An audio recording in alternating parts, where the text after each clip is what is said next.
Hi friends, ನಾನು ಇವತ್ತಿನ ವಿಡಿಯೋದಲ್ಲಿ ಭೂಕಂಪಗಳು ಅದರ ಬಗ್ಗೆ ಹೇಳ್ತಾ ಇದ್ದೀನಿ. ಈ ಭೂಕಂಪಗಳು ನಿಮ್ಮ PSTR, GPSTR, HSTRಗಳಲ್ಲಿ ಬರ್ತಕ್ಕಂಥ ಕ್ವಶನ್ ಆ್ಯಂಡ್ ಆನ್ಸರ್ಗಳಾಗಿವೆ.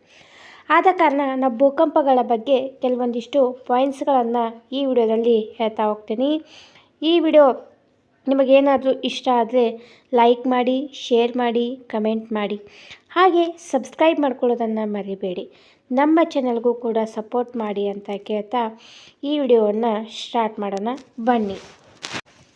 ಭೂಕಂಪಗಳು. ಈ ಭೂಕಂಪಗಳು ಇದರಿಂದಪ್ಪ ಅಂತಂದ್ರೆ ಶಿಲೆಗಳಿಂದ ಉಂಟಾಗ್ತಕ್ಕಂಥದ್ದು. ಈ ಶಿಲೆಗಳು ಯಾವಪ್ಪ ಅಂತಂದ್ರೆ ಶಿಲಾಗೋಳದಲ್ಲಿ ಬರ್ತಕ್ಕಂಥ ಅಗ್ನಿಶಿಲೆ, ಜಲಜ ಶಿಲೆ, ರೂಪಾಂತರ ಶಿಲೆಗಳಿಂದ ಈ ಭೂಕಂಪಗಳು ಉಂಟಾಗುತ್ತವೆ.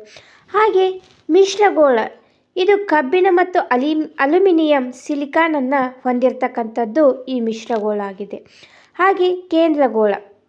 ಈ ಕೇಂದ್ರಗೋಳವು ಅಂದರೆ ಏನಪ್ಪ ಅಂತಂದ್ರೆ ಕೇಂದ್ರಗೋಳ ಅಂದ್ರೆ ಭೂಮಿಯ ಒಳಗಡೆ ಆಗುವ ಆಕಸ್ಮಿಕ ಕಂಪನವನ್ನು ಭೂಕಂಪ ಎನ್ನುವರು. ನೋಡಿ ಫ್ರೆಂಡ್ಸ್, ಇಲ್ಲೇ ಭೂಕಂಪ ಅಂತಂದ್ರೆ ಭೂಮಿಯ ಒಳಗಡೆ ಆಗ್ತಕ್ಕಂಥ ಆಕಸ್ಮಿಕ ಕಂಪನಗಳನ್ನು ನಾವು ಭೂಕಂಪ ಅಂತ ಕರಿತೀವಿ. ಇದನ್ನು ನೋಡಿ ಫ್ರೆಂಡ್ಸ್, ಇಲ್ಲೇ ಸಿಸ್ಮಾಲಜಿ ಭೂಕಂಪನದ ಬಗ್ಗೆ ಅಧ್ಯಯನ ಮಾಡ್ತಕ್ಕಂಥ ಒಂದು ವಿಷಯವಾಗಿದೆ. ಹಾಗೆ ಕಾಸ್ಮಾಲಜಿ ವಿಶ್ವದ ಬಗ್ಗೆ ಅಧ್ಯಯನ ಮಾಡುವ ವಿಷಯವಾಗಿದೆ. ಸಿಸ್ಮೋಗ್ರಾಫ್ ಭೂಕಂಪ ದಿಕ್ಕು ವೇಗ ತೋರಿಸುವ ಉಪಕರಣವಾಗಿದೆ. ನೋಡಿ ಫ್ರೆಂಡ್ಸ್, ಇಲ್ಲೇ ಭೂಕಂಪ ಅಂತಂದರೆ ಭೂಮಿಯ ಒಳಗಡೆ ಆಗುವ ಆಕಸ್ಮಿಕ ಕಂಪನವನ್ನು ನಾವು ಭೂಕಂಪ ಅಂತ ಕರಿತೀವಿ. ಹಾಗೆ ಸಿಸ್ಮೋಲಜಿಯನ್ನು ಭೂಕಂಪನದ ಬಗ್ಗೆ ಅಧ್ಯಯನ ಮಾಡುವ ವಿಷಯವಾಗಿದೆ. ಆಮೇಲೆ ಕಾಸ್ಮಾಲಜಿಯನ್ನು ವಿಶ್ವದ ಬಗ್ಗೆ ಅಧ್ಯಯನ ಮಾಡುವ ವಿಷಯವಾಗಿದೆ. ಸಿಸ್ಮೋಗ್ರಾಫ್ ಇದು ಭೂಕಂಪನದ ದಿಕ್ಕು ವೇಗ ತೋರಿಸುವ ಒಂದು ಉಪಕರಣವಾಗಿದೆ ಅಂತಂದು ನಮಗೆ ತಿಳಿದು ಬರ್ತದೆ. ರಿಕ್ಟರ್ ಮಾಪಕ. ಈ ರಿಕ್ಟರ್ ಮಾಪಕವು ಭೂಕಂಪನದ ತೀವ್ರತೆ ಅಳೆಯುವ ಮಾಪಕವಾಗಿದೆ. ನೋಡಿ ಫ್ರೆಂಡ್ಸ್, ಇಲ್ಲೇ ರಿಕ್ಟರ್ ಮಾಪಕ ಭೂಕಂಪನದ ತೀವ್ರತೆ ಅಳೆಯತಕ್ಕಂಥ ಒಂದು ಮಾಪನವಾಗಿದೆ. ಇದನ್ನು 1935ರಲ್ಲಿ ಚಾರ್ಲ್ಸ್ ರಿಕ್ಟರ್ ಕಂಡುಹಿಡಿತಾನೆ. ನೋಡಿ ಫ್ರೆಂಡ್ಸ್, ಇಲ್ಲಿ ರಿಕ್ಟರ್ ಮಾಪನವನ್ನು 1935ರಲ್ಲಿ ಚಾರ್ಲ್ಸ್ ರಿಕ್ಟರ್ನವರು ಕಂಡುಹಿಡಿತಾರೆ. ಪ್ರಾಚೀನ ಕಾಲದಿಂದ ಬಳಸುತ್ತಿದ್ದ ಭೂಕಂಪ ಅಳೆಯುವ ಮಾಪನಗಳು ಯಾವಪ್ಪ ಅಂತಂದ್ರೆ ರೋಸಿಪೆರಲ್, ಮರಸೆಲ್ಲಿ, ರಿಕ್ಟರ್ ಅಂತಂದು. ಇವು ಮೂರನ್ನು ಪ್ರಾಚೀನ ಕಾಲದಲ್ಲಿ ಬಳಸತಕ್ಕಂಥ ಭೂಕಂಪನ ಅಳೆಯುವ ಮಾಪನಗಳಾಗಿವೆ. ಹಾಗೆ ಆಕ್ಟಾರೇಡರ್ ಇದು ಭೂಕಂಪನದ ಮುನ್ಸೂಚನಾ ಮಾಪಕವಾಗಿರ್ತಕ್ಕಂಥದ್ದು. ಹಾಗೆ ಭೂಕಂಪನ ನಾಭಿ ಅಥವಾ ಭೂಕಂಪನ ಒಳಕೇಂದ್ರವಾಗಿದೆ. ಭೂಕಂಪನ ಆರಂಭವಾಗುವ ಕೇಂದ್ರ. ನೋಡಿ ಫ್ರೆಂಡ್ಸ್, ಇಲ್ಲೇ ಭೂಕಂಪನ ನಾಭಿ ಅಥವಾ ಭೂಕಂಪನ ಇದು ಒಳಕೇಂದ್ರವಾಗಿರ್ತಕ್ಕಂಥದ್ದು.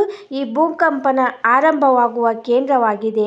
ಹಾಗೆ ಭೂಕಂಪ ಸಂಭವಿಸುವ 3 ಅಲೆಗಳು ಯಾವಪ್ಪ ಅಂತಂದ್ರೆ ಪ್ರಥಮ ಅಲೆ, ದ್ವಿತೀಯ ಅಲೆ, ಆಮೇಲೆ ಮೇಲ್ಮೈ ಅಲೆ ಅಂತಂದು ಭೂಕಂಪ ಸಂಭವಿಸತಕ್ಕಂಥ 3 ಅಲೆಗಳಾಗಿವೆ. ಈಗ ನಾವು ಏನು ಮಾಡೋಣಪ್ಪ ಅಂತಂದ್ರೆ ಪ್ರಥಮ ಅಲೆಗಳನ್ನು ತಿಳಿದುಕೊಳ್ಳೋಣ. ಪ್ರಥಮ ಅಲೆಗಳು ಭೂಮಿಯನ್ನು ಮೊದಲು ತಲುಪುವ ಅಲೆಗಳಾಗಿವೆ. ಈ ಪ್ರಥಮ ಅಲೆಗಳು ಏನು ಮಾಡ್ತಾವಪ್ಪ ಅಂತಂದ್ರೆ ಭೂಮಿಯನ್ನು ಮೊದಲು ತಲುಪತಕ್ಕಂಥ ಅಲೆಗಳಾಗಿವೆ. ಇವುಗಳನ್ನು ಉದ್ದದ ಅಲೆಗಳು ಅಂತ ಕರೆಯುತ್ತಾರೆ. ಹಾಗೆ ಇವು 1 ಸೆಕೆಂಡಿಗೆ 4ರಿಂದ 13 ಕಿಲೋಮೀಟರ್ನಷ್ಟು ಚಲಿಸುತ್ತವೆ. ಇಲ್ಲಿ ಘನ, ದ್ರವ, ಅನಿಲ 3 ಸ್ಥಿತಿಯಲ್ಲಿ ಈ ಅಲೆಗಳು ಚಲಿಸುತ್ತವೆ. ಇಲ್ಲಿ ಅತಿ ಕಡಿಮೆ ವಿನಾಶಕಾರಿ ಅಲೆ ಎನ್ನುವರು. ಇಲ್ಲಿ ಏನಪ್ಪ ಅಂತಂದ್ರೆ ಅತಿ ಕಡಿಮೆ ವಿನಾಶಕಾರಿ ಅಲೆಗಳು ಎನ್ನುವರು. ಉದುರ್ಮುಖ ಅಲೆಗಳು ಮತ್ತು ಒತ್ತುವ ಅಲೆಗಳು ಎನ್ನುವರು. ಈಗ ದ್ವಿತೀಯ ಅಲೆಗಳನ್ನು ನೋಡೋಣ. ದ್ವಿತೀಯ ಅಲೆಗಳು ಪ್ರಥಮ ಅಲೆಗಳ ನಂತರ ಭೂಮಿಗೆ ಮೇಲ್ಮೈಗೆ ತಲುಪುತ್ತವೆ. ನೋಡಿ ಫ್ರೆಂಡ್ಸ್, ಇಲ್ಲಿ ದ್ವಿತೀಯ ಅಲೆಗಳು ಪ್ರಥಮ ಅಲೆಗಳ ನಂತರ ಭೂಮಿಗೆ ಮೇಲ್ಮೈಗೆ ತಲುಪುತ್ತವೆ. ಇವು ಪ್ರತಿ ಸೆಕೆಂಡಿಗೆ 4ರಿಂದ 6 ಕಿಲೋಮೀಟರ್ ವೇಗದಲ್ಲಿ ಇರುತ್ತವೆ. ಹಾಗೆ ಘನ, ಅನಿಲ ಮಾಧ್ಯಮದಲ್ಲಿ ಮಾತ್ರ ಚಲಿಸುತ್ತವೆ. ತಳ್ಳುವ ಅಲೆಗಳು ಎನ್ನುವರು. ಇವುಗಳನ್ನು ದ್ವಿತೀಯ ಅಲೆಗಳನ್ನು ತಳ್ಳುವ ಅಲೆಗಳು ಎನ್ನುವರು. ಇವು ಎಸ್ ಆಕಾರದ ಅಲೆಗಳು ಎನ್ನುತ್ತಾರೆ. ಸ್ವಲ್ಪ ವಿನಾಶ ಉಂಟು ಮಾಡುತ್ತವೆ. ನೋಡಿ ಫ್ರೆಂಡ್ಸ್, ಇಲ್ಲಿ ದ್ವಿತೀಯ ಅಲೆಗಳು ಪ್ರಥಮ ಅಲೆಗಳ ಭೂಮಿಗೆ ನಂತರ ಮೇಲ್ಮೈಗೆ ಬರ್ತವೆ. ಪ್ರತಿ ಸೆಕೆಂಡಿಗೆ 4 ರಿಂದ 6 ಕಿಲೋಮೀಟರಲ್ಲಿ ವೇಗ ಇರುತ್ತವೆ. ಹಾಗೆ ಘನ ಅನಿಲ ಮಾಧ್ಯಮಗಳಲ್ಲಿ ಮಾತ್ರ ಚಲಿಸುತ್ತವೆ. ತಳ್ಳುವ ಅಲೆಗಳು ಎನ್ನುತ್ತಾರೆ. ಎಸ್ ಆಕಾರದ ಅಲೆಗಳು ಎನ್ನುವರು. ಸ್ವಲ್ಪ ವಿನಾಶ ಉಂಟು ಮಾಡುತ್ತವೆ. ಈಗ ಮುಂದೆ ಬರ್ತಕ್ಕಂಥದ್ದು ಮೂರನೇ ಅಲೆಗಳು. ಈ ಮೂರನೇ ಅಲೆಗಳು ವಿನಾಶಕಾರಿ ಅಲೆಗಳು ಎಂದು ಕರೆಯುತ್ತಾರೆ. ಪ್ರತಿ ಸೆಕೆಂಡಿಗೆ 3 ರಿಂದ 4 ಕಿಲೋಮೀಟರ್ ವೇಗದಲ್ಲಿ ಈ ಅಲೆಗಳು ಚಲಿಸ್ತವೆ. ಇವು ಎಲ್ ಆಕಾರದಲ್ಲಿ ಅಲೆಗಳು ಎನ್ನುವರು. ಯಾಕೆಂದರೆ ಇವು EH ಲವ್ ಆ್ಯಂಡ್ ಕಂಡುಹಿಡಿದಿರುವುದರಿಂದ ಇಬ್ಬರ ಹೆಸರು ಎಲ್ ಪದ ಬಳಕೆ ಮಾಡಲಾಗುತ್ತದೆ. ಹಾಗೆ ಭೂಕಂಪನ ಮಾಪನ ಕೇಂದ್ರಗಳು ಭಾರತದಲ್ಲಿ 2019 ಜನವರಿ 3 ತನಕ ಒಟ್ಟು 8 ಭೂಕಂಪ ಮಾಪನ ಕೇಂದ್ರಗಳು ಇವೆ.